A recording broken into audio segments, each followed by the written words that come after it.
দিয়ে প্রথম যে বাক্য উচ্চারণ করছেন, কোরআন বলছে ওনার মুখ দিয়ে উচ্চারিত প্রথম বাক্য হচ্ছে ইন্নী আব্দুল্লাহ, আমি আল্লাহর বান্দা। আর খ্রিস্টানরা বলতেছে তিনি নাকি আল্লাহর ছেলে। তাহলে তো এরা প্র্যাকটিক্যাল খ্রিস্টান হলো না? কাগজে কলমে নাম কাওয়াস্তে বর্তমান পৃথিবীতে খ্রিস্টান ধর্মের অনুসারী সবচেয়ে বেশি, মুসলমানদের চেয়ে বেশি। তাহলে এই যে পুরো খ্রিস্টান বিশ্বের যিনি নবী, তথা ইউরোপ এবং আমেরিকার মানুষেরা যাকে নবী হিসেবে মানে, তার জন্মস্থান হচ্ছে ফিলিস্তিন, জেরুজালেম। এই জন্য এখানে আরও একটা মজার জিনিস আছে। ইউরোপ আর আমেরিকার গর্ব হচ্ছে গায়ের রং, চামড়া সাদা, এবং এটাকে ভিত্তি করে তাদের দেশে রেসিজম চলে। আগে প্রচুর চলতো, এখন বাহ্যিকভাবে কমে গেছে, অন্তরে আছে।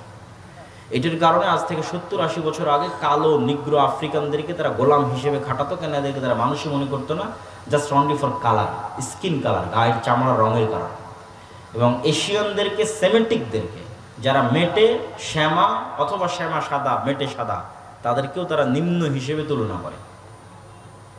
কিন্তু ইউরোপিয়ান আর আমেরিকানরা এটাও ভুলে গেল যে তারা যাকে নবী হিসেবে মানতেছে তার গায়ের রং তাদের মতো নয়।